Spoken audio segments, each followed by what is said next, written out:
Get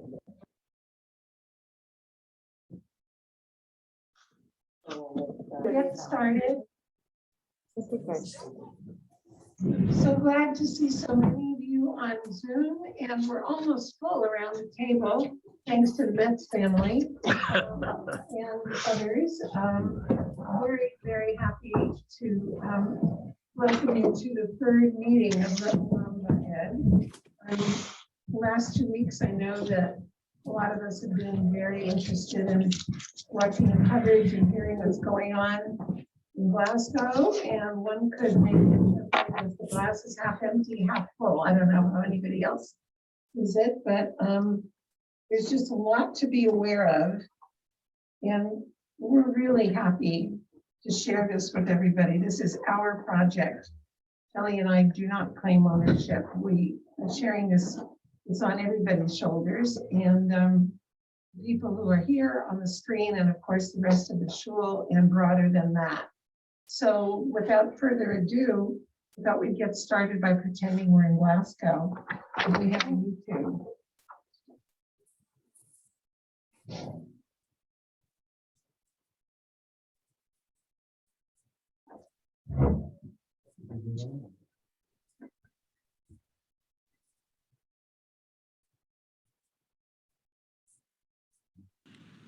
I am a youth climate activist from Kenya.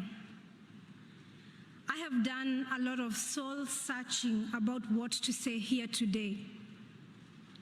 I have asked myself over and over what words might move you.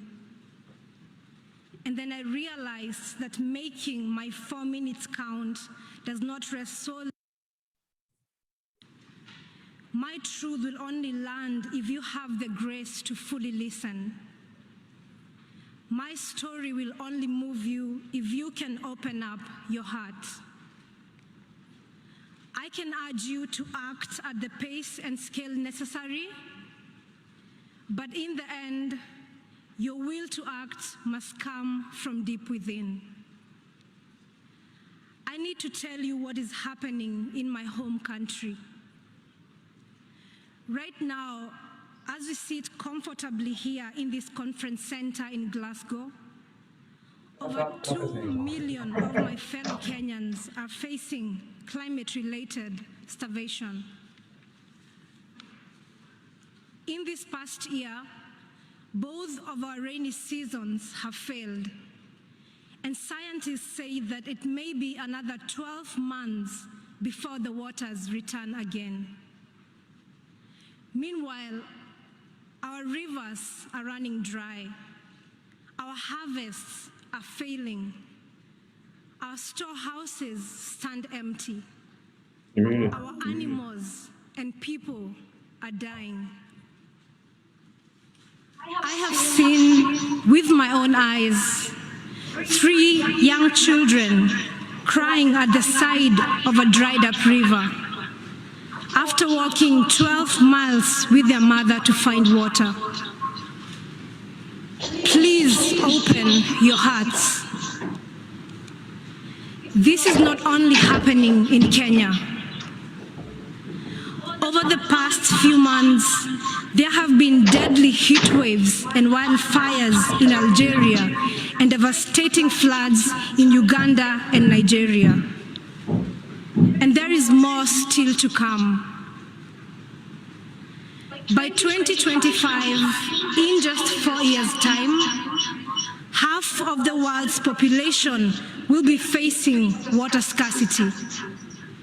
And by the time I'm 50, the climate crisis will have displaced 86 million people in sub-Saharan Africa alone. I would like you to join me in holding a moment of compassionate silence for the billions of people who are not here with us today, whose stories are not being heard, and whose suffering is not being felt.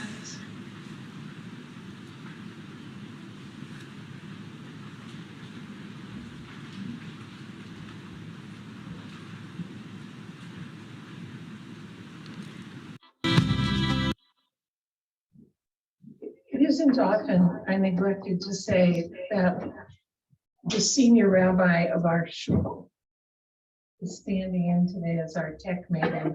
That's what we have. So this is a miracle. We can say Shehecheyanu to ourselves. Thank you very much, Rabbi. Yeah, okay. But you really do need to put your mask on. Yes. Okay. So, here Devar Torah, please, Rabbi Aaron Kleinberg has something to teach us.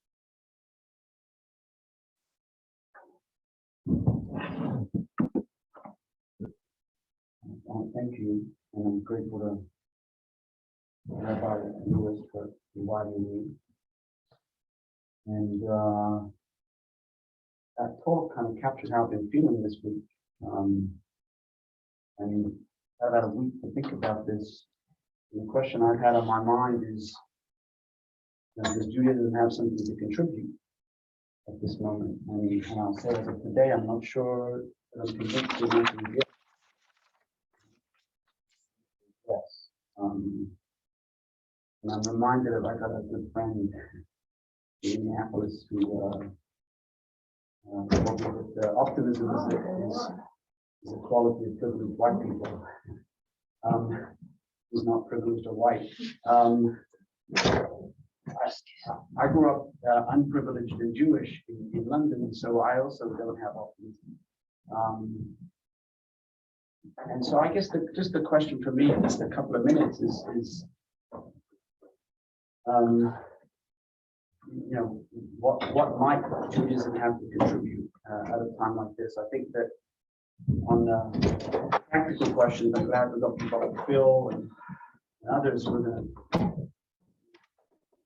to tell a story about what's going on and what's possible and how we can fix it. But it seems to me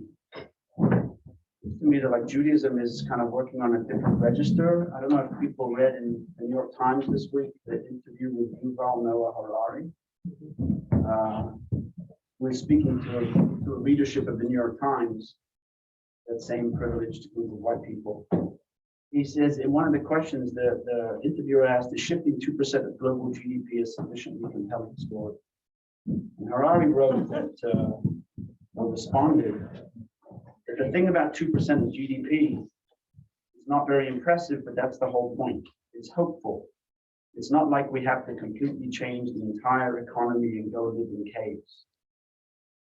And it occurred to me that that's an unfortunate binary. It suggests that the only choice we have is to either allocate the minimum percentage of global domestic product to try to fix this problem, or go live in caves. And it seems to me, I guess, just from my corner of the universe, that Judaism asks us for something in between, which says, you know, we have to make the commitments that we have to make things better. We don't have to live in caves, but we might have to change our lives. We might have to change our lives profoundly if we want to actually embody the things that we care about. He went on and said, there are other stories. If you look at movements like Greta Thunberg and the whole youth movement, what the young people are telling the world is that you are sacrificing us on the altar of your greed and irresponsibility. It's no longer something hazy like CO2 in the atmosphere. It's a human drama of the old sacrificing the young. Of course, you can't hear that and not think about Abraham and Isaac. That's maybe that's where I feel the tradition can come in. It can offer us motifs or stories to help us kind of understand the situation we're in, even if it won't be the recipe for getting us out of it. And then I just wanted to say one more thing. I was thinking about the name of this group, Le'olam Va'ed, and I didn't ask where the name came from, but I don't know if people know that those two words only appear once in the Torah, and they appear in the Song of the Sea. And it's sandwiched between two verses. I'm just going to read you the verses, and I think I'll leave you with the question, which group are we going to be? So it reads, to be emo v'tita'emo b'har nachalatecha machom l'shivtecha pa'alta Adonai nikdash Adonai kol yadecha. You will bring them and plant them in your own mountain, the place you made to dwell in, O Lord, the sanctuary, O Lord, which your hands established. Of course, 2,500 years ago, that meant a little corner of the ancient Near Eastern world. Today, we know from the perspective of the pale blue dot, the whole earth, it's the whole planet. The next verse is Adonai Yimloch Le'olam Va'ed. Adonai will reign forever and ever. Ivasus Paro Berichbo Parashat Bayam. Vayashiv Adonai Alehem Et Mei Hayam Bnei Yisrael Halchu B'Yabasha B'Toch Hayam. The horses of Pharaoh with his chariots and horsemen went into the sea, and the Lord turned back on them the waters of the sea. But the Israelites marched on dry ground in the midst of the sea. So it just left me with the question, who are the Israelites and who are the Egyptians in this situation? Thanks. Yeah. Okay.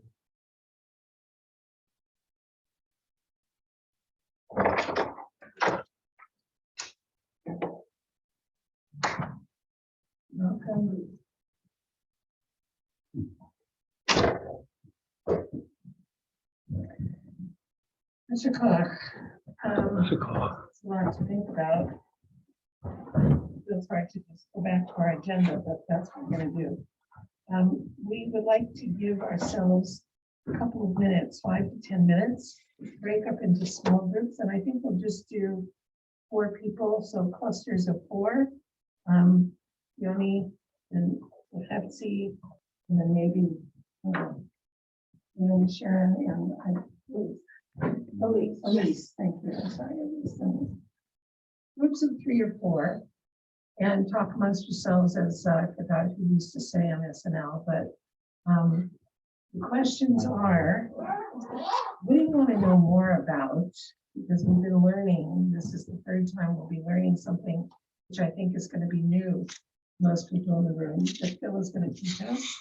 What do you want to know more about? For example, I would like to know a lot more about heat pumps and gray water usage, but people will have a variety of things.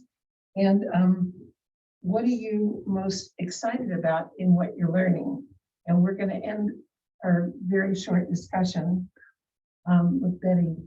We'll have a few comments. So ready, get set, go. Talk amongst yourselves. Can we speak really simple? I don't know anything else. Okay. Sure. Okay.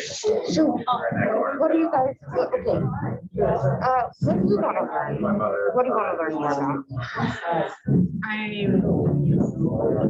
I've noticed how much plastic I use from the supermarket and how I'm at a stage in my life where I want convenience.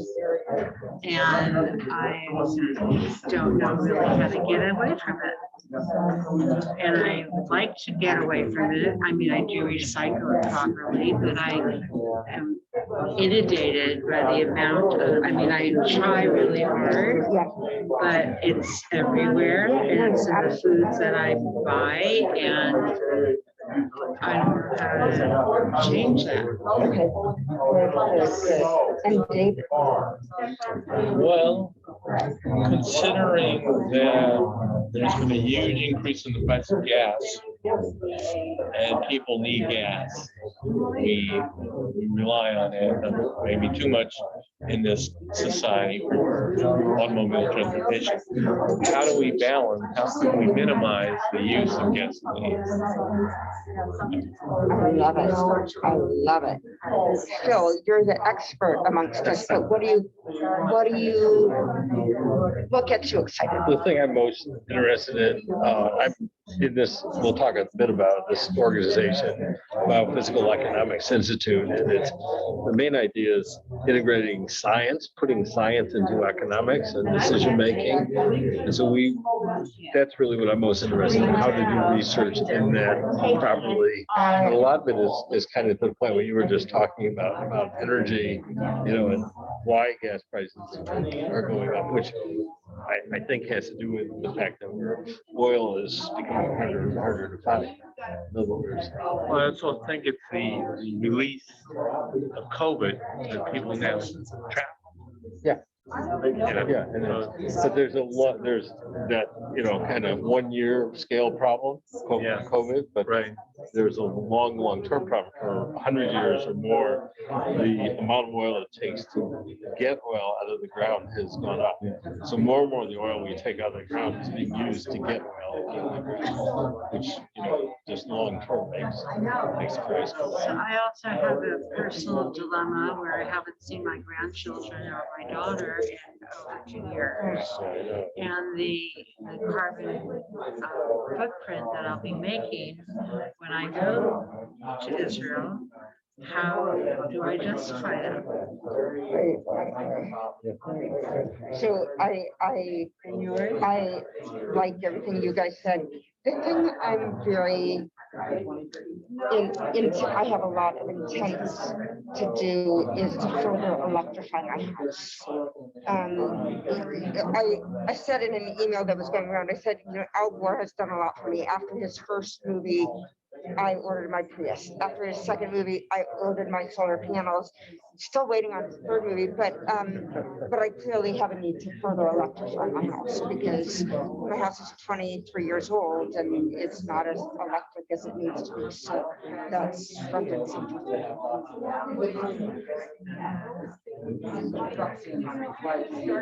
We did solar, that more or less pays for itself, Yeah.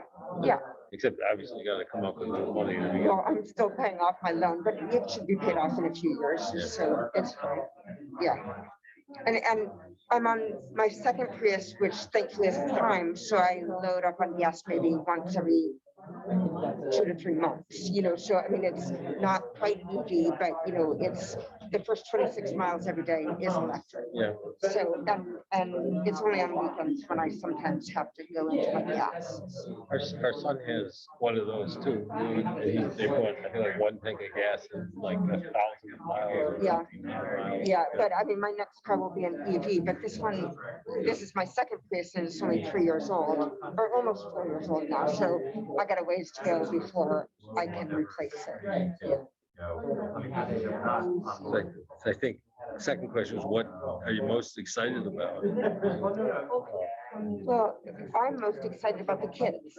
Greta is my hero and all of her cohorts. They are my hero. I love them. Okay, what excites you? I don't think I'm excited about anything. I'm in a dark cloud about this problem. I feel like, it's milk.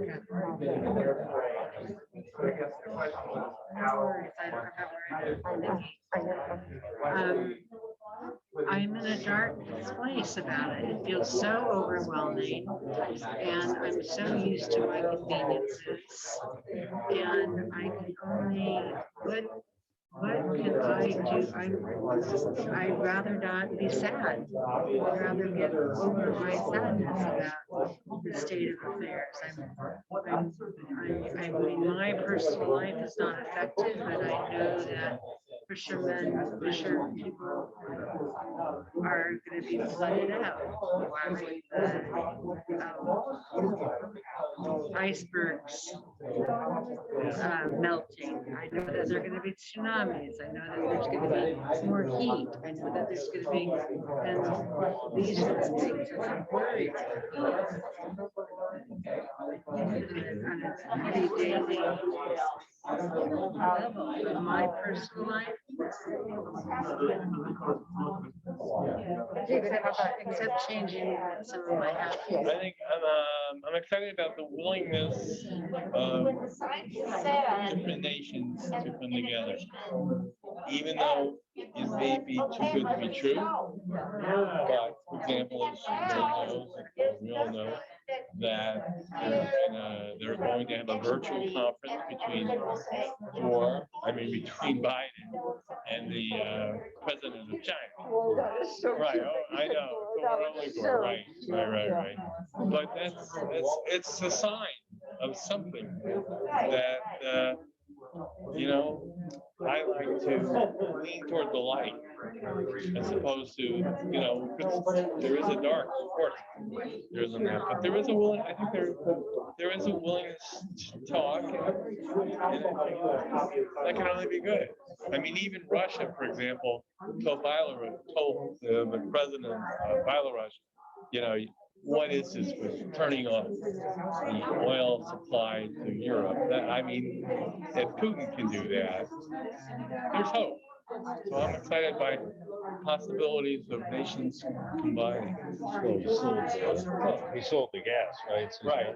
If he doesn't get it delivered, he doesn't get paid. Well, that's true too, but it's, you know, we are one planet. But I think I just sort of agreed with your two comments that, I mean, in COP26, to me, the only interesting thing happening was outside the conference. Particularly Greta, I mean, I've actually got a page on her, some of the things she said last week in my presentation. And, you know, I mean, most of the stuff inside the meeting, I thought was, you know, more of the same. Although the fact that they put together something in the end, that's better than not. I hope so, but I think, you know, part of what I'll talk about is, I think some of the, you know, premises and ways of thinking about it are bogus. So, you know, like you can see everybody's talking about getting to net zero emissions, and yet CO2 in the atmosphere goes up every year. So how can everybody have no emissions if the amount of CO2 seems to be increasing? There's something, you know, funny going on.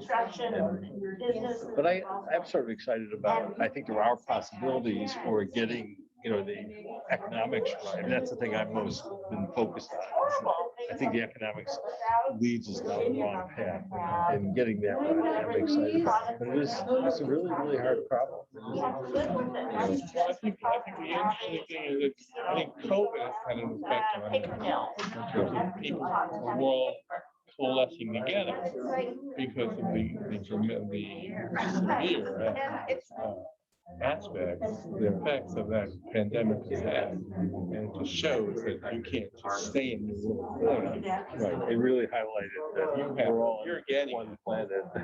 You know, and you think you're over it, but you're not over it because somewhere else has it. On the negative side, though, I think it also showed that, you know, even for that, even for, you know, here's a cure in front of you, all you have to do is take the shot. Right, they're still not And a third of taking the people in the United States won't do it, so, you know, I mean. there's- Yeah, it's So true. where I read this, but there was the list of a house full of items, cans and tinfoil and shampoo bottles and toothpaste and how long it takes to become soil.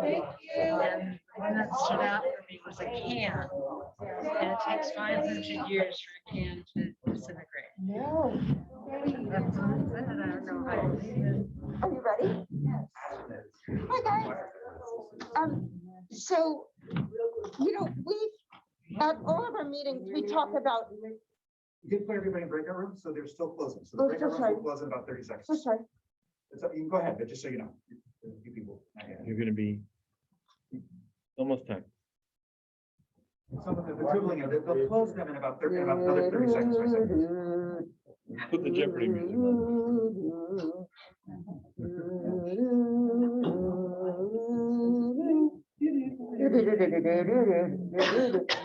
There you go. Okay, guys. So at a lot of our meetings, we talk about the giant things we need to do. But then, you know, many of us think, but how can I do something? And in our little group, we were talking about, you know, how can we get rid of plastic and that kind of thing. So I am promoting, and I only brought like 10 of these, but I'm promoting, and I'll send this to you, Nahama, and you can share it, but promoting 2 companies that you'll feel really good using. The first one is Bite. Their website is bitetoothpastebits.com. You get a glass jar with bites. You eat the bite, that you don't have to spit anything out. And then the refills come in a compostable container. So no wastage for toothpaste, no tubes of toothpaste going anywhere, nothing going down the sink. Right, it's fab. The other thing they have is floss that is not plastic. Floss that is not plastic, because we throw away plastic every day with our floss. So that's right. Second company I want to highlight is Public Goods, which is publicgoods.com. And they say our promise, sustainable materials, healthy ingredients, beautiful design, all at a fair price. Just the other day, I bought some tree-free paper towels from them. And I just buy a ton of stuff, no wastage in their shipping. And, you know, they use USPS, which is kind of the most efficient way to ship. So little things we can do. And I encourage you, if you know of any good companies like this, to share them with us. So that's what I have. And you guys can grab these and I'll send more out. That's it. Thank you. We were talking about these things in our steering team. And Ben brought up this idea of, I mean, obviously there are things like heat pumps for $30,000 and solar panels for whoever. Microphone, people are complaining in the Zoom that they're having a hard time hearing. So maybe we could just move the microphone next to one of the speakers. Okay, sorry, Phil. And Betty said something about bite, and I said, what's that? And she described what she just described now. And I swear that I never actually thought of my toothpaste tube as plastic and my toothbrush as plastic. So the minute we finished, I got off the phone, I went to the website. There are toothbrushes that are made out of natural materials like bamboo. And I mean, things that when you think about the oceans filling up with plastic, every single one of us, we're doing it. We are doing it. And so if we don't do it, it may be weird at the beginning, but I think we have to change how we think about these things. So Bill and Lisa Kelly are going to be working on a website. All these ideas need to go on the website that you have. And that's why I wanted Betty to share this. We can whip around the room and each group can maybe say one thing about what people are excited about. Please, maybe down there, start. Okay, so start. So anything you want to share in 60 seconds or less. Are we starting down here? Yes. Okay, well, I'll start.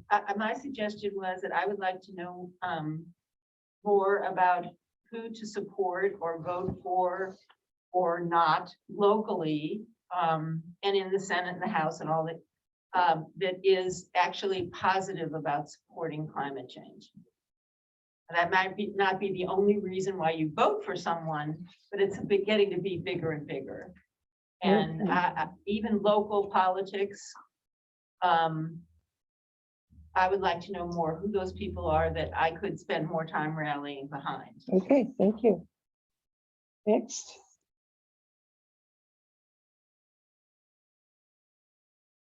This group had a great idea. Yes. I think Eddie and Howie and Diane in some form suggested that maybe a fund could be created to help subsidize lower income communities to make improvements to their homes that would have a more significant positive impact than like if most of us upgraded our already energy efficient homes. Did I capture that correctly? Great, right? If you spend X thousand dollars on a heat pump dryer and you have a somewhat efficient one that you replaced 2 years ago, it makes more sense to go to a family of 5, 6 instead of me and my wife for a family of 2. If we replaced 2 years ago, a family that has one that's 20 years old and runs flat play. Because it doesn't matter who puts the CO2 in the air. Right, yeah. Nice, okay.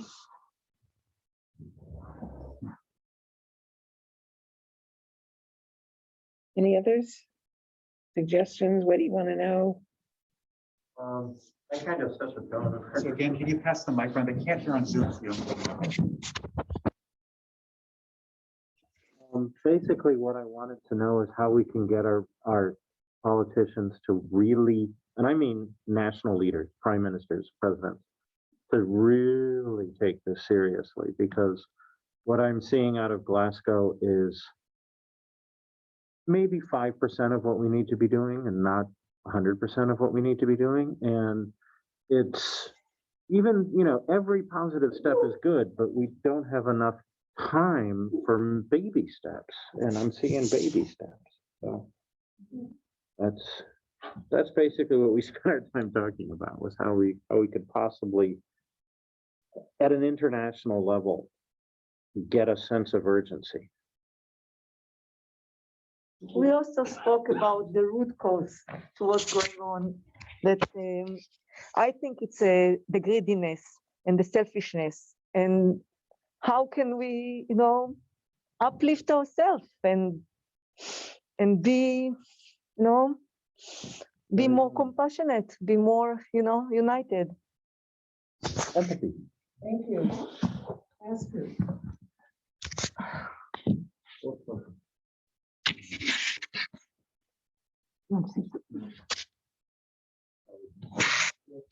All right.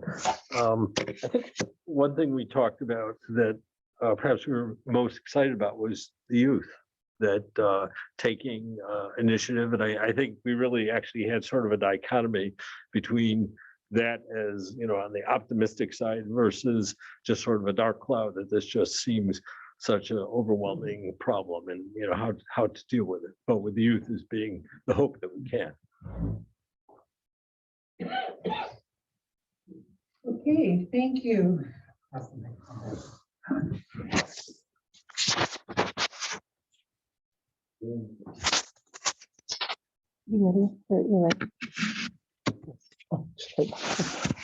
Friends, what we'd like to do now is turn our attention to the screen and to Elaine Moyes, and for a quick report and an action item on our project for J-Tree.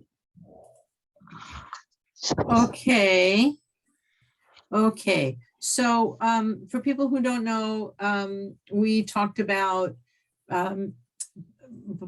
contributing to J-Tree, which is a group that is working with the National Forest Foundation, whatever, to plant trees here, because these are people who know where trees need to be planted and how to take care of them. And it's $1 a tree.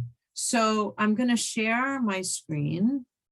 No, I can't. Someone has to let me share my screen. Someone has to enable me to screen share. Yes, Rabbi Booth's doing that. Okay, I see it now. Okay, so this, can you all see this page? Yes.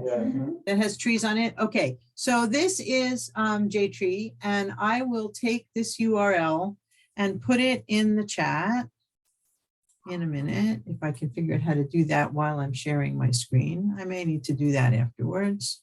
Oh, wait. Yeah, I may need to do that afterwards, because it's a little, after we're done sharing, I'll put this in the chat. But this URL is our Colomet page for tree planting. And every $1 that is contributed to this page plants 1 tree. So when we set this up, we set a goal, a target goal. This is part of the larger J-Tree tree planting thing, which is part in itself of a larger campaign to raise $50 million to plant 50 million trees all over our national forest. But in the meantime, we put a goal of 5,782 trees for Congregation Colomet, $5,782. And you can go to this page. I'm hoping that 2 things will happen, that our logo will get on here. So someone has to send me the logo and I'll put it on. And that also there can be a link to this page from some Colomet page. If Lisa and Bill are setting up a Colomet page for our climate committee, that would be a good place. But I would like actually to see this link on a page that is available to all of Colomet members, even people who are not in this group, and even people who aren't members, because they don't need to be members of Colomet to support planting trees. Anyway, it's really simple. You click on the little button that says donate, and it asks you if you want to make a one-time donation or monthly. and it asks you to pick an amount. You can pick any amount. Remember, it is $1 per tree. So if you put $18, you are planting 18 trees. And then you can put who you are, and you can hide your name or not. You can have them contact you or not. I can do that since I'm the creator of this page. I don't really care if I get this back in the mail. They add the 90 cents to cover the fees, because if I take that off, it goes down, but then, right. And then I can do this with a credit card or with Google Pay or bank transfer. I'm not really going to type my credit card number while everybody's watching me, so I'm not going to do this right now. I love you all, but you know, I'm not silly about computer security, anyway. And so this is so easy, so easy to do. So as soon as I get out of this share, I will paste the URL into the chat. Thank you. Yes, so I will paste this right now. It's on your agendas, and Rabbi Lewis wrote it up there. So Yes, you're for right. those of you who can see those signs up there, it's also on the agenda. And I just put it in the chat. It is so easy to do this. Yes, and friends, you know, we aspire that every meeting we have, we will undertake some action, big or small. And this is really the first time we're doing that. And so we're going to ask you now if you can, because you know it begins with even a $1 donation and then goes up from there. But I'd like to ask you if you would, to take your smartphone and to make a donation right here now. This is the beginning of our campaign, which we hope will become something really special in our community. It would be a great Hanukkah present. Yes, great idea. What did you say, Cliff? After the meeting, can someone send out the URL for the page? Yes, of course. Of course. Yes, and if you can't find it, I mean, if you have trouble with what I just sent, so if you type in your browser JTree, it'll take you there, you'll find it. But yes, the URL should get sent out for the Colomet page, so it's just easy to go right there.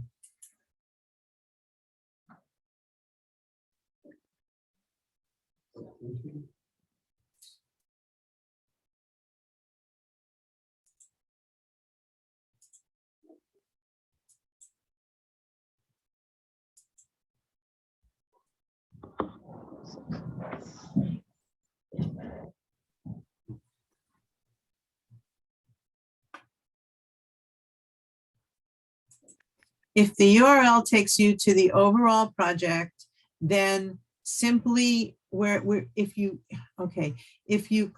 URL, no. Just a minute. Okay, if you go to the overall project, you'll see, if you go to that URL, I'm sorry, then I'll give you a better one. But in the meantime, if you look on that page, you'll see a little place where you can click that says Congregation Colomet. So I didn't put the right number in. Let me send a better URL. There, I'm sorry, I put the wrong one. Okay, that's the right one for Colomet, for the Colomet page specifically. But if you get to the general JTree page, you'll see the place to click on the Colomet logo or the Colomet page, which will look better when it has our logo so that you'll know it's really us, but it really is.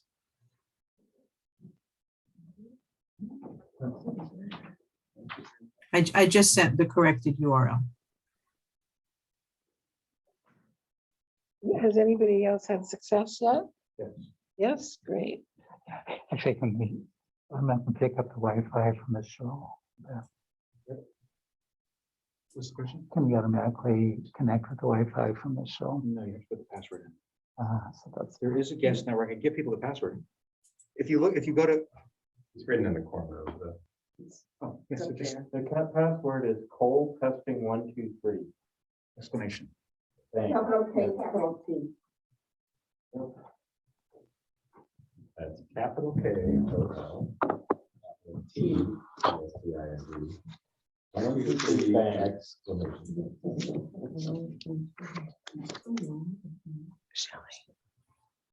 And I just shared the stuff with.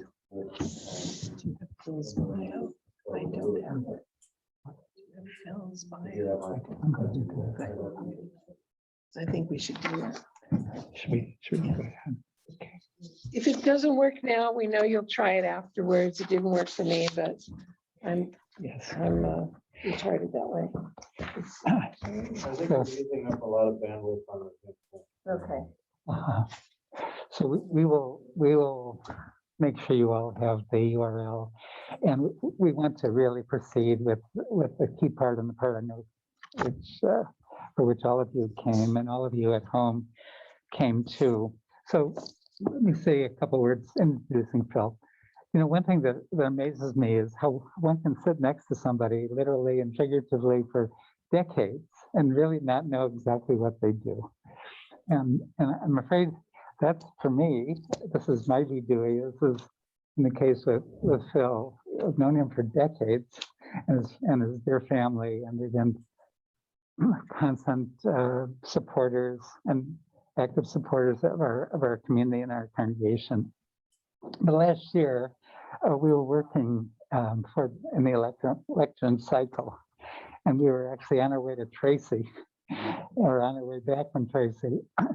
And Phil leaned over and said, "You know, I think I can make my best contribution if I join the Biden campaign in the category of sustainability."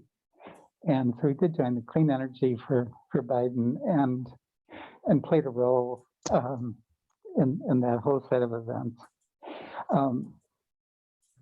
So let me tell you a little bit about something that I've been just so pleased to learn, and then we'll turn it over to Phil. Phil holds a PhD in high energy physics. He also has an MBA. He's really been a bridge between science and business. He is a vice president and co-founder of the Biophysical Economics Institute, an international institute of experts and scholars. And from what I understand, at least part of their mission is to create curricula for corporations to learn sustainability. Yes. And he's one of the founders, and he's the vice president. He's also a commissioner in Palo Alto Utilities Advisory Committee. And he works to bring essentially natural sciences into business decision making, which you can just imagine what an impact that might have. He's focused on science-based tools for advancing environmental sustainability and mitigating climate change. And he's really a known expert across a range of energy markets with special focus on renewables and sustainability. And really for decades, he's devoted himself to the subject of sustainability, in which every one of us and our children, our grandchildren, and our future generations have a stake. So Phil, it's great to have you in our midst, one of our own, and we turn the floor over to you. Yes. Literally, I guess. So, as I understand, I have rabbinical dispensation to take off my mask while speaking. But yes. Okay, thank you. I did vaccinated and tested. Well, Shelley, thank you very much. And maybe we could put up the first slide.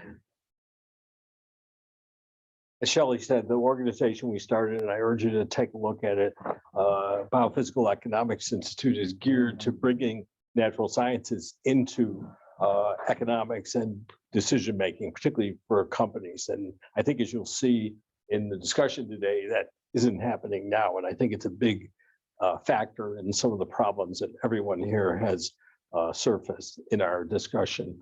So maybe if we could turn the page, and I wanted to use a jelly donut, but as you'll see in the anticipation of Hanukkah, but unfortunately the donut has to have a hole in it, so that wouldn't have worked. So what I'll talk about is a subject called donut economics, and particularly sort of the path that the inventor of this, a British economist named Kate Raworth, who's one of my heroes, the path that she followed to come up with donut economics, and hopefully can help you understand what it is, and also how it's been applied. She created an organization called DEAL, Donut Economics Action Lab, which is the purpose of applying donut economics at the local level. And, conceivably, that's something we could do here. Also like to talk about a closely related topic, which is really, really important to understanding what's really going on in climate and dealing with climate change, which is called consumption-based emissions. I'll finish with a conclusion Q&A, and then we thought we'd open up the discussion to a broader conversation. So if we can have the next slide, please. What really struck me about COP26 was the stuff going on outside the meeting. As was talked about in our little group here, the young people, indigenous people who, didn't seem to be able to get into the meeting, seem to be having the most interesting conversations outside. And I just picked this up off the web last Sunday, some of the remarks that Greta Thunberg had made. And I won't read everything, but I wanted to highlight a couple of things she said. It should be obvious we cannot solve a crisis with the same methods that got us into it in the first place. I happen to agree with that. And then it begs the question, well, okay, what are those methods that got us into it in the first place? Very important. She talked about people in power can continue to live in their bubbles, but with their fantasies like eternal growth on a finite planet. Well, is that what we're trying to achieve? Is that possible? I think really important point. And she also mentions technology solutions that will suddenly appear seemingly out of nowhere. So in my view, she really nailed it in a lot of ways. And then that kind of raises the question, how does this Swedish teenager, does she research this stuff? Does she have advisors? How does she come up with this when, all the policymakers and economists who work for them don't seem to see, what seems obvious to me anyway. Can you turn the page, please? So I think the first thing to talk about, well, what are the methods that got us into it? It's really important to understand that. This is a picture, I'm sure anybody who took economics in college. Okay, so it's like seems like half the people or more. And you probably saw this picture because it's in Samuelson's text and every other textbook on economics. And this is, the neoclassical, or now you call standard economics model of how the economy works. And basically the idea is that households provide the factors of production, so-called factors of production. And in neoclassical economics, there are two, which are labor and capital. And they provide those two things to businesses, which make all the stuff, the products and services that we use. And that's how an economy works. So let's just hold that in mind and kind of look a little more deeply. Could you turn the page, please?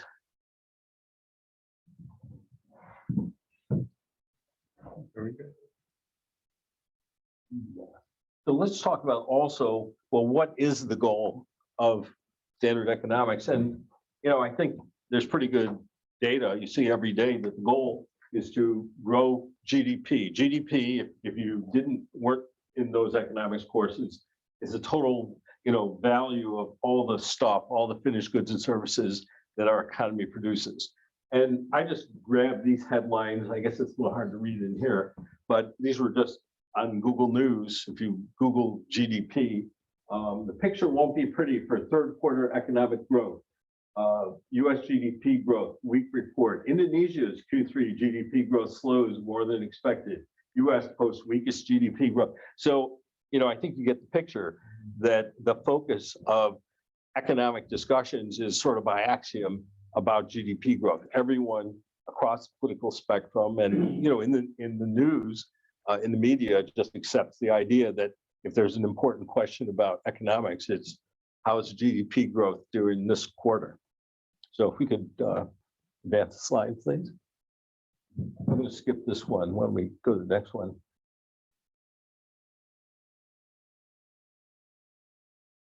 So what I'd like to do now is talk about Kate Raworth, as I mentioned, a British economist, how she describes her journey to develop donut economics. I think a few of the people here have seen it. I've got a little URL down here, and we can share this presentation. The URL is a webinar that she gave with an older woman, Hazel Henderson, who was one of Kate's idols, going back even further, that they delivered a couple of months ago, and Kate talks about how she came to donut economics. And I really urge you to, see her telling a story, and she goes into it in more depth than I will. David, I also urge you to get her book, which is shown here. It's a very readable book. You don't need to be an economist to read it. So this is the first thing that Kate talks about in her discussion of how she came to donut economics. And this is a picture that Hazel Henderson developed. As you can see, if you read the fine print here, in 1982.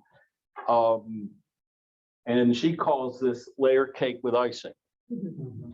And you'll sort of, and so basically the short answer is that what is generally called the economy is the icing on Hazel's cake.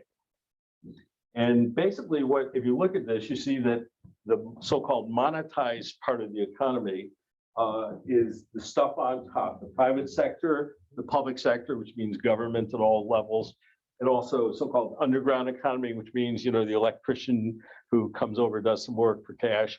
All those kinds of things are in the monetized economy. Those are the parts of the economy that are recognized when we talk about GDP growth. What she points out, though, is that that part of, so-called real economy actually is supported by these non-monetized things, and particularly what she kindly calls love economy, which means, people taking care of their families, particularly obviously burden falls disproportionately on women. And below that, Mother Nature, the natural environment from which we draw water and our food and air to breathe and so on, all that. So these things are supporting the economy that economists talk about. And, the point of all this, from going back to Hazel Henderson, is that these are really critical. And without these, that doesn't exist. And if we do destroy these, we don't have an economy or anything else.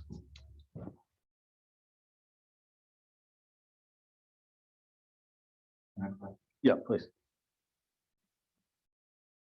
So the next thing Kate points to, this is some work by an ecologist, ecological economist named Herman Daly, also very old now, but this is work from the 1990s. And what he did is he said, okay, let's take this economy, remember the picture that I showed before, and he said, well, he added two things. He said, first of all, that economy, just money spinning around, doesn't operate by itself, right? It requires energy and matter as inputs to that economy, which could be initially solar energy, but also all the natural resources that we mine from the planet and fossil fuels that we take out of the planet. And also, as a result of that, energy and matter are outputs of our economy, and some of that is pollution, right? But he also said, well, this economy is embedded, similar to what Hazel Henderson is saying, is embedded in our natural world, in the ecosystem. And he said, well, in principle, if the economy keeps getting bigger and bigger, remember the goal is to make GDP bigger, right? That at some point it could get to the point where it bumps up against the limits of the ecosystem. And so I think, it's sort of obvious that conceptually this is true. And then the question is, well, can we ever get there, or are we there now? And so on. In fact, this is kind of what got me into this subject about 15 years ago, is reading some of the IPCC work on climate change. And, honestly, it just sounded ridiculous to me that we could be having, such a big impact on the planet, because the planet is big and we're small. That turned out to be wrong. That the more I researched it and learned about it, it turned out that we really could. And maybe we could turn the page and look at that. Here's sort of the third thing. This chart on the left is from a famous paper by a guy, Johan Rockström, and some other folks. And what they did is they tried to measure empirically well, okay, are we exceeding the boundaries of the plan or not? And they identified a bunch of, I think, 9 areas: climate change, ocean acidification, chemical pollution, a whole bunch of other things. And as you can see from the red sort of beams, those are the areas where they felt, according to their assessment of the data, is where we're exceeding the planetary limits. And then one of the things Rayworth did was about 8 years later, in 2017, she went and redid that with updated data. And of course, mostly bad news that we're exceeding the boundaries of the planet in more dimensions 8 years later than we had been. Kate also added a second ingredient, which is she looked, in addition to looking at where we might be exceeding planetary limits, you also looked at, well, where are the places where we're falling below the social foundation? And this was something we talked about a little earlier in the meeting. You know, where is it that many people on the planet are not having their basic needs met? And she, for example, in food, water, energy, gender equality, political voice, you know, a whole bunch of different things. Are people familiar with the United Nations Sustainable Development Goals? And anybody familiar with that? Okay, a few people. She basically, this is sort of a simplified version of those. The United Nations, about 5 years ago, published a list of basic things like food and water and, you know, and so on, that everybody needs to have with the intent of, you know, improving getting closer to them for more people. So Rayworth added this dimension. And then if we could advance the slide, please. Yeah.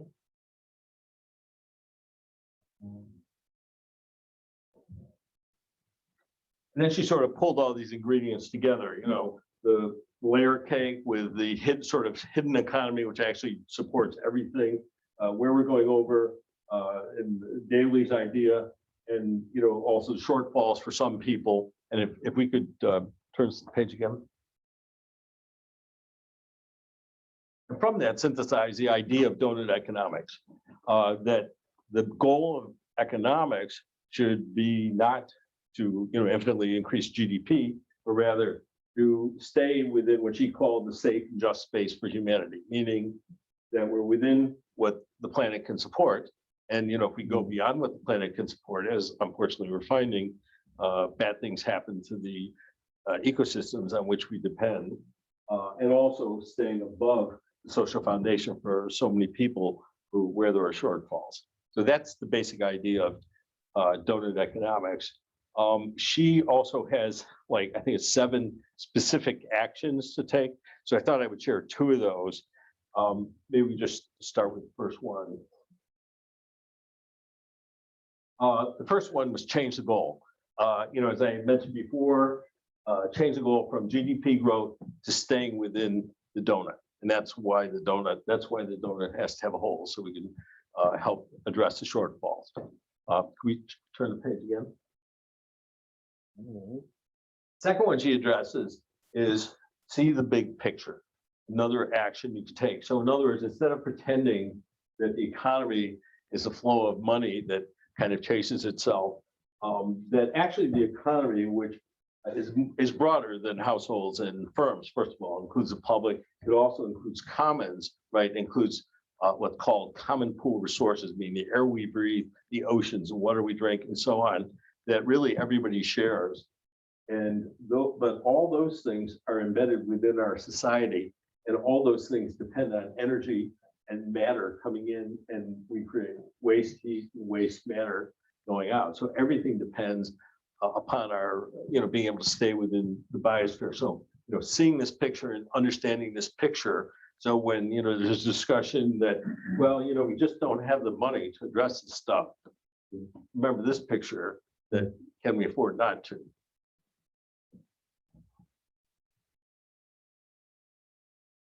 Okay. One thing I wanted to turn to, and this is starting to segue into consumption-based emissions, is talk about, well, okay, what can you do about all this stuff? You know, and how do you move it down to a local level? And that's what Rayworth did with DEAL, the Donut Economics Action Lab. And this is one example. She started this out with several cities. I think Portland, Oregon, Amsterdam is the most famous one. And this is taken from Amsterdam. And basically, this is one example. They had a whole bunch of consulting sort of stuff. Here, what they're doing is looking at, and you know, consultants have to have charts like this, but basically, in this case, looking at a social dimension and an ecological dimension, looking local and global. And for example, the global ecological chunk of this is, you know, what would it mean for our city, Amsterdam, to respect the health of the whole planet? So it's questions like that, or in the local dimension, what would it mean for the city to thrive within its local natural habitat? So those are kind of questions. You know, I really urge you to take a look at this document. They've done some great stuff showing how this can be done. And if you'll turn the page, I'll show you a couple of examples from Amsterdam. And I know this is not readable, but I'll show a few specific examples. But this is basically the approach that they took, which is simply in each area, like in the area of climate change, what is our target? You know, and then an honest assessment of where are we today? You know, and then you can develop action for what we want to do to get from where we are to where we want to be. And that's the basic idea they approach the climate, waste generation, fresh water, ocean acidification, and so on. So basically just picking these areas, where do we want to be, where are we now, what should we do about it? And if we could turn the page, I'll show a few examples. This is just a drill down into a few of these areas. For example, in climate change, reduce cities' in-boundary CO2 emissions 55% below 1990 levels by 2030 and 95% by 2050. Pretty ambitious. But they also were pretty honest. They said in 2017, our in-boundary CO2 emissions were 31% above 1990 levels, going the wrong direction. Furthermore, 63% of the city's total CO2 is produced beyond city boundaries, embedded in building materials, food, and consumer products that the city consumes. So this is a really interesting thing. And if you look at fresh water withdrawals, now talking about the whole country, Netherlands, 90% of total water consumption is embedded in imports, such as meats, cotton, and food. So it's a really important thing that the CO2 that they produce and other pollution and other environmental impacts mostly happen outside the city, right? It happens due to the food they eat and stuff they buy and so on. And that's getting to what consumption-based emissions is about, is noticing, and this is true, by the way, here, okay, for Western Europe, North America, generally speaking, about 2/3 of our emissions, if you on a consumption basis, you know, our 2/3 of our emissions are coming from stuff we buy, not from, you know, our stoves and cars. So why don't we turn the page? So need to get slightly wonky on the definitions of these things in order to be able to describe consumption-based emissions. But in the, you know, folks who track emissions, this is standard nomenclature. Scope 1, Scope 2, Scope 3. Scope 1 is emissions that you create, like your furnace, your car, driving it locally. If you have a factory making stuff, the pollution and emissions from that factory, Scope 1. Scope 2 is electricity that we buy, which may be produced somewhere else, but we consume it here. Like the lights in this building are Scope 2. And Scope 3 is everything else. So Scope 3, for example, would be a trip to Hawaii or a factory in China that made this TV set. And those are all Scope 3 emissions. And maybe if we could turn the page, let's talk about how we typically measure things. And the issue, the reason the Scope 3 emissions, consumption-based emissions are so important, first of all, they're big, it's most of our emissions. But second thing is that I've noticed in the sustainability programs locally, we mostly don't measure them. Okay, and I'll show you an example. But the things we measure in this chart, they call it sector-based emissions.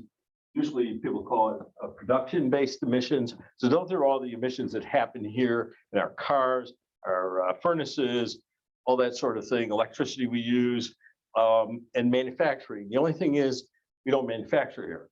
So they're really essentially zero, you know, very little manufacturing emissions in, say, Palo Alto or in the Bay Area. Consumption-based emissions, on the other hand, include, our stuff that we consume. So it would include your furnace, the lights in this building, but it would also include the products that we buy that happen to have been made somewhere else, and the emissions associated with those products. And if we could turn the page. Okay, this is an example of what I just took from a chart from Palo Alto. And it says our greenhouse gas emission sources in Palo Alto. And you can see most of it is transportation, natural gas, electricity is zero because Palo Alto buys renewable energy certificates and thereby feels it's made its electricity renewable. As you can see that Bill's TV set is not on this chart. And this building, the materials that went into this building are not in this chart. And that's typical. I think I looked at Menlo Park. Of the sustainability programs locally, this is the way they measure things. It's production based. If we could turn the page. This is an example, this group C40 Cities that worked with Rayworth's organization in doing the Thriving Cities Initiative. This is a chart. I talked with the C40 Cities folks, and basically their advice for our region was to emulate San Francisco. There were 97 cities who participated in the C40 Cities consumption-based emissions program. San Francisco was the closest one to us. And this is a chart. You can see the data from 2011, but I don't think it's changed much. But basically, you can see the production-based emissions is about 5 or 6 million tons of CO2 emissions, but on a consumption basis, it's about 19,000 tons, 19 million tons of CO2. So if you don't count this, you don't count consumption-based emissions, you're ignoring about 60. Turns out in North America, it's about 60 or 70% of emissions. And that's why this is so important. Maybe we can turn the page. This is just an example. I'm not going to go through this, but this is just showing the stuff that is available. If you're really interested in the details, this is the detail for San Francisco, the analysis of the emissions, including all the emissions for San Francisco. If we could turn the page. So just to conclude this, and then we can do a Q&A on this specifically, and then we can talk more broadly. My view, Greta's right. We can't solve the crisis with the methods that got us into it, and that's why we started the Institute. I also agree with her comment that eternal growth on a finite planet is a fantasy. My background, as Shelley said, is in physics. The economy does not create energy, as the economic models say. Energy can be transformed, but it cannot be created or destroyed. Increased disorder are intrinsic to every real process. This is a really important thing. We can't get more skillful and remove waste from the economy. Waste is intrinsic to the physics of the operation of the economy. There will be waste. That there's a minimum amount of waste, and then human processes are always worse, of course, than the theoretical minimum. And I find it handy to think of the economy as an engine that inputs energy, inputs materials, and rejects waste to the biosphere. I think, I hope the example from Deal in Amsterdam may have persuaded you that the economics can offer a framework for changing the goal to what it needs to be. Also helping to see the big picture and how we can address the problem at a community level. And I think that could be one output to undertake something like that locally. I think, also her work highlights how confusion over emissions responsibility and this kind of shell game between which emissions, who counts which emissions, is how we can have this reality that you see in the paper or on the web every day, that every company, every country is on the verge of net zero emissions, and yet CO2 in the world, if you measure it in your backyard, is going up every day. So I think it's this kind of shell game that I tried to describe that I think is responsible for why you see that happening. And to really cut greenhouse gas, you kind of need to do the math. And, it's a very, very difficult problem. It's just a matter of taking responsibility for our emissions. And I don't have a really easy solution for how we do that. But I think it's sort of a first step to address a real problem. So anyway, thank you. Thank you very much.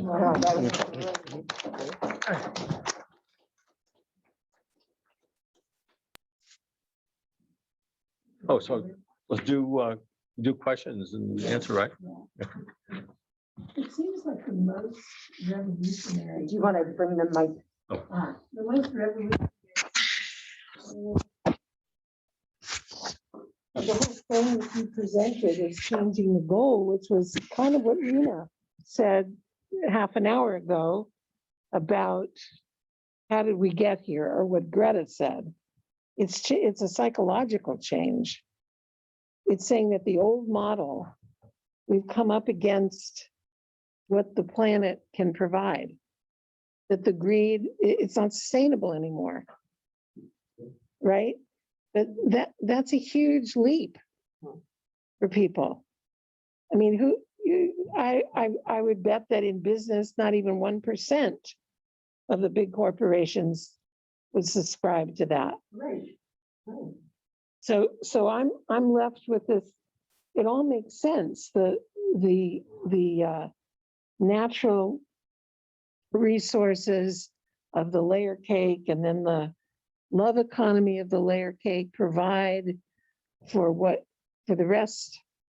Without those two, and we're using up those two. And the poor countries don't even have those two now. So the question, I mean, how does one go about convincing and changing and showing that what Greta said about it's a fantasy to use the same assumptions to fix the problem as what got us into them? Sure. Yeah, Bruce here. Is the alternative to the growth model a zero-sum game?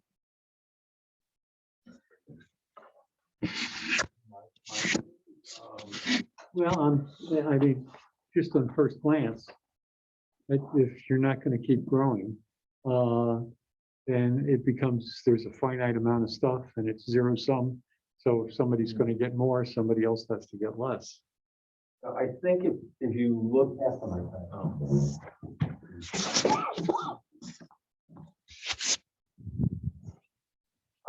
anybody read the book? This is like from 1972 or something, Limits of Growth.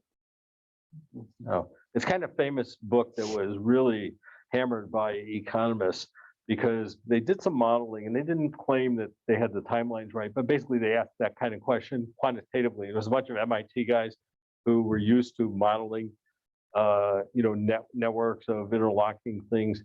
And I think if you look at some of the models they did, that you can have a certain amount of growth, but the things kind of die in different ways depending on details of the assumptions that you make. Like, I mean, obviously, if we have use lots and lots of fossil fuels, it goes off the rails in one direction. If you don't do that, and it goes off the rails in a different direction. So I think it's a really hard question. I don't really have a good, easy answer, but I think it's pretty clear that you can't just keep doing what we're doing. But the implications of it becoming a zero-sum game are horrendous. Yeah, I mean, you get into really, really heavy questions about population growth and stuff like that. Inequality, I mean, Yeah. between countries and within countries. Right, and I think then you start getting to questions about energy sources, because we've had a kind of bubble for about 150 years or 200 years of high density energy sources, which happen to be fossil fuel, and now we're finding the negative aspects of using those fuels, but they had a lot of positive aspects. And now what are the replacements for those? That's a really hard problem. But those are the real problems that we need to address. I think exactly my point is that there are not easy solutions to these things. Limits to Growth. Limits to Growth. So there are two questions on the chat. Okay, One is David Waxberg just wants to know if you can share the slides. yes. And then the second, which is a little longer, is how do we get these ideas to teens and college students who tend to study things in silos and not nearly enough from this kind of systems cross-disciplinary perspective? It's a good question. It's a really, actually, one of the reasons we started the Institute is for that reason, to create curriculum, because this sort of thing is kind of 100% rejected by major economics departments. There are people around the world, academics working on such subjects and such work, but almost never in economics departments. So, and you see it somewhat in, ecology departments, and even a lot of the folks working in this actually are sort of regrouped physicists. You see a lot of people who, are physicists, and sort of to them stuff is obvious about how energy works and so on. And they get into this, and then they're kind of shocked by, how the economists do stuff. And they try to change it. There's a lot of those, some famous, Robert Ayers is one. There's a bunch of famous people doing that. But I would say there are some curricula doing this, like University of Vermont, to some degree, but there isn't much. I mean, that's really what we're I know it's a weak answer, but that's what we're trying to improve. But it's not going to come through university economic departments. Yeah.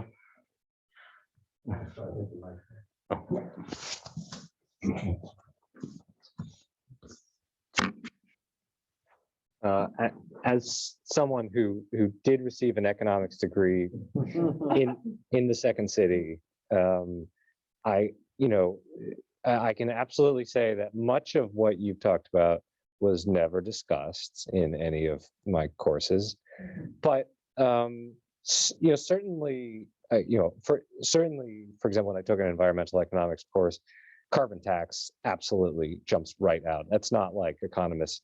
In fact, economists have been pounding the table for that, and perhaps that's too narrow of a point.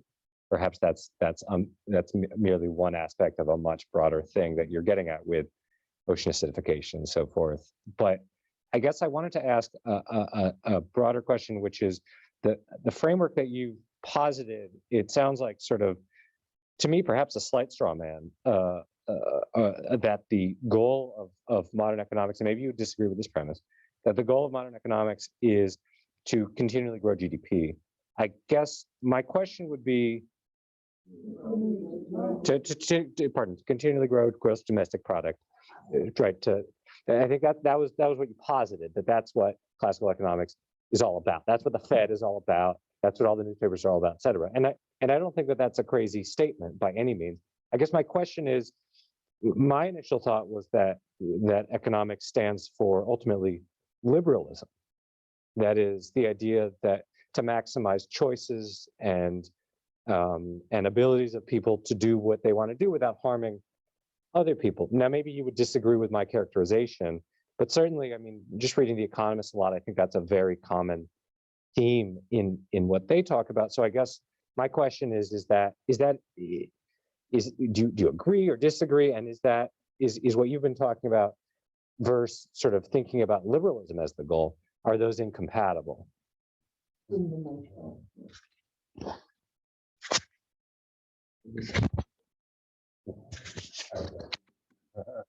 Well, I think I'd like to focus on the sustainability aspects. I would just point out that liberalism in economics means just about the opposite of what liberalism means in politics.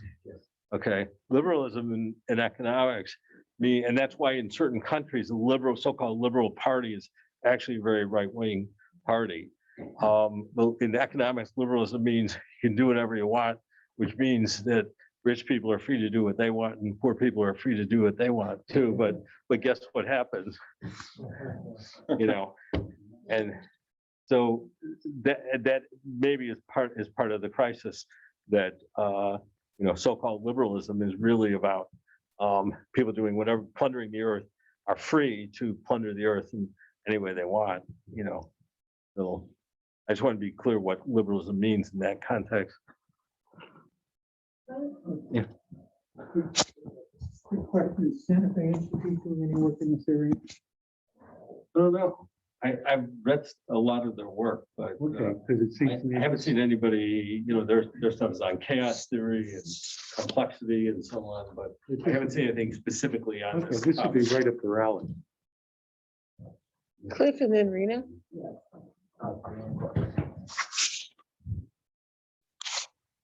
There was also a question, hand raised behind you. Two things. One is a very quick question and the other is a hopefully quick answer. The quick question, when you talk about liberalism in the economy, is that the same as the neoliberal agenda? Is that connected? Is there a connection between those words? When people use the term liberalism in economics, they're meaning, as Noah said, they're meaning freedom. Well, what that means is freedom for economic actors, and an economic actor with a lot of dollars can throw their weight around more effectively than one who doesn't have that. In other words, what popular people would call libertarianism, really, No. in a similar, it's laissez-faire economy. Yeah, but it goes beyond that. The neoliberal, if you really want to push it, neoliberalism says that the market knows everything, right? They would say exactly that by definition. That The invisible hand. sees all, knows all, invisible hand and all that stuff, but to the extreme that that's the reason government should keep their nose out of managing stuff, because the market knows more than government could possibly know. Sure. Okay. And I just wanted to give a science fiction writer's answer to your question about zero-sum game, which is that, yeah, it's a finite planet, but if we stop, part of capitalism is creating wars to create artificial scarcities, because you destroy a bunch of product, including ordnance. And so if we, as a species, arrange our business so that we're not bombing the crap out of large sections of our planet, and that we're also teaching women to read, we found that that correlates strongly with fewer children. So you will shrink your number of humans slowly over time in a non-painful way, and you won't destroy a bunch of stuff that we built or, in fact, construct a bunch of ordnance. And these are all positive things that we could do.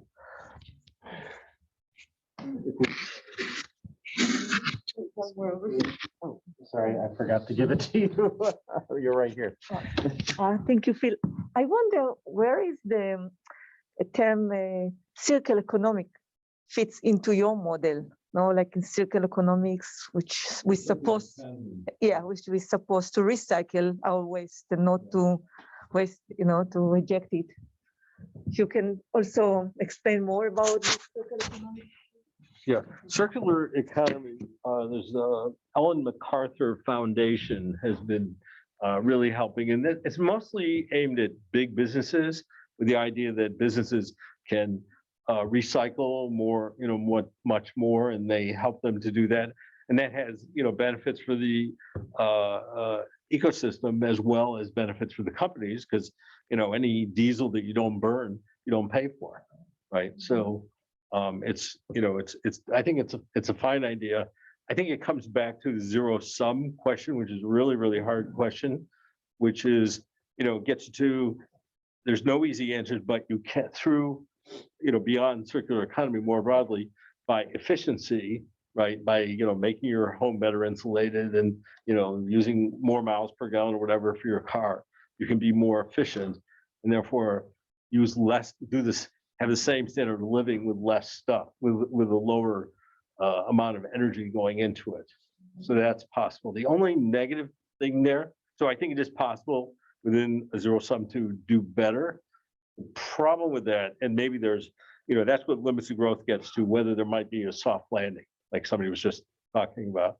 But unfortunately, one really negative thing is that people have studied, like, does energy efficiency reduce energy consumption, right? Because that's what's got to happen for this to be useful. It turns out the answer is mostly no, historically.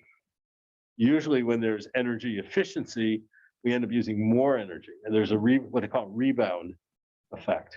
Okay, the one exception I noted that is LED lights. LED lights actually reduced energy consumption. But every other thing, somebody comes up with a way to save energy and people use more. The classic example was coal originally was used, in the engines to pump out coal mines, to pump the water out of coal mines to make more coal.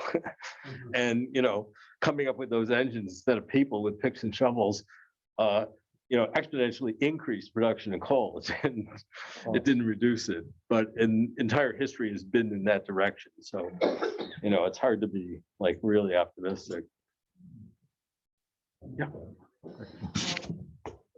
Eddie?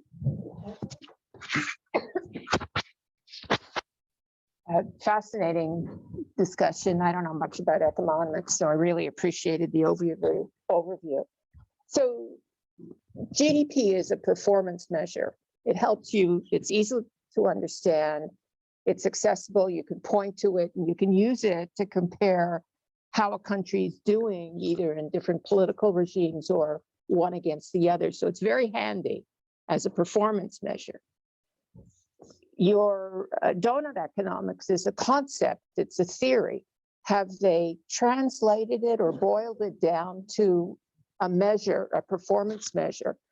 As unlikely as it is for the world to move towards donut economics, it would be easier to market or influence people if there was a measure as useful as the GDP. So there's my question. Have they translated it to, so there's an easy to measure performance measure like the GDP?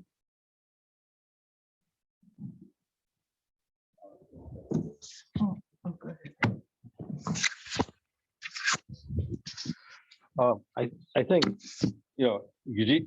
I would agree with the idea that GDP is easy to calculate. Whether it measures something useful or not, there's a lot of disagreement, and there's a lot of work on equality measures within, or inequality measures within, like Gini coefficient. I don't know if people have heard of Gini coefficient, but it measures how unequal a society is.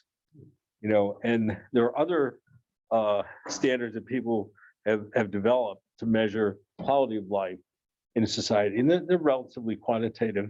They're not as simple as GDP, but I think a lot of people would say that GDP, that for the average person, doesn't really measure the value of an economy to the average person in the society, particularly if the Gini coefficient is such that the society is very unequal, right?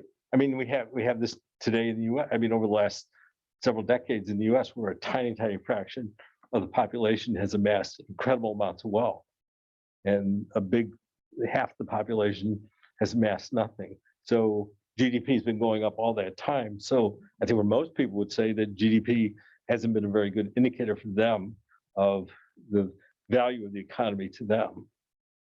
That wasn't its intention, not for personal evaluation, it's for national evaluation, how the country did. But I think that's exactly the point, that how can you say that nationally the country is improving, assuming positive GDP is good, if most of the people in the country are not doing better? It's increasing, the rest is a value judgment. Well, no, I understand it's increasing and you can measure it, but I'm saying it for most people it's irrelevant and even deceptive as But it's the most common universal. I know, that's exactly why I'm talking about this stuff, is because I think it's leading us in the wrong direction. Yeah. I'm running out of time, so. Last question. So when I saw you put the picture of the birthday cake, where you had the frosting, etc. So to me, immediately I was looking at that and thought that's something that probably I and everyone else saw something like that in elementary school, but from a scientific perspective. Basically, you're showing planet Earth from from economic perspective, we probably all learned about that from a scientific perspective. In other words, you know, it is the planet, the plants output CO2, the plants take CO2, put out oxygen, we breathe it in. That's very simplified. All the other things that go to making our whole ecosystem. So it's like, it seems like it's the same thing. You can overlay the scientific view of the planet over the economic view of the planet. I think that's sort of what you were trying to do a little bit. But in school, I don't think anyone learns, I don't think elementary school kids learns about that from an economic perspective. But I think even 4th, 5th, 6th graders could value from it, that could be valuable. I don't know. Do you see that as sort of one picture, two pictures?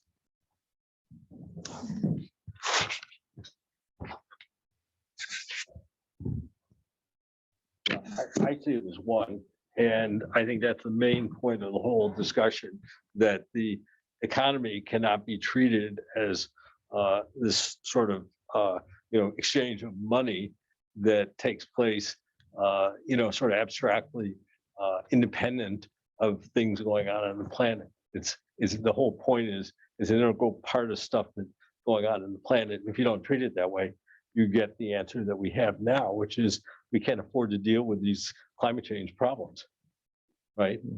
Because it costs money, and from an economic standpoint, if you believe the standard economic model, it is dopey to do anything about the environment.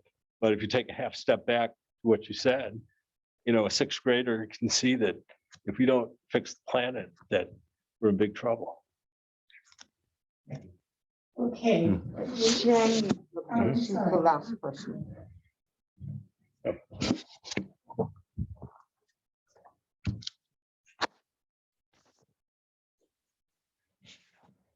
My question kind of goes back a little bit to what Noah was talking about. I mean, my problem with economics has always been this growth idea.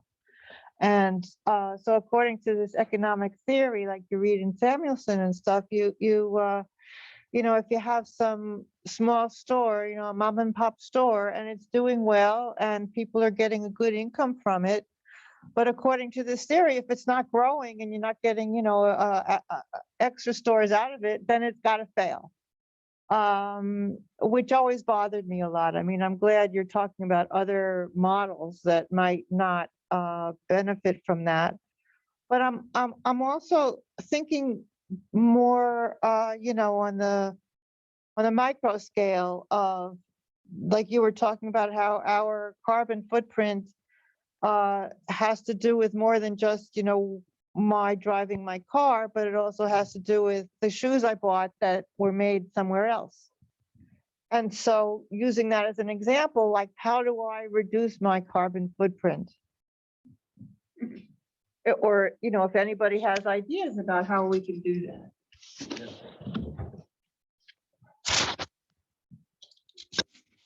Yeah, that's really the big question, because I mean, mostly it has to do with carbon footprint.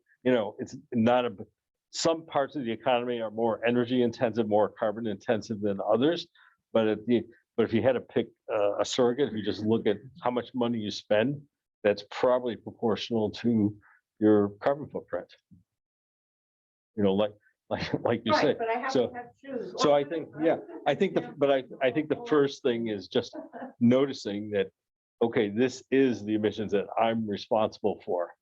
And then starting to think about, well, okay, if I'm responsible for that, what can I do about the stuff that I'm responsible for? I'm not saying this is an easy problem at all. I'm just, I gave you the example of Amsterdam, how they're thinking about it. And that, what I showed you is from a couple of years ago. I'm hoping they've advanced since then in treating it. But I think the first thing is just to acknowledge this is my responsibility. And then let's talk about it. And I'd just like to wrap up with a partial answer also. Sharon, you can Google something called the Cambridge Holding Footprint Measure. City of Cambridge in England. We can't hear you. I said I'd like to wrap it up and answer Sharon.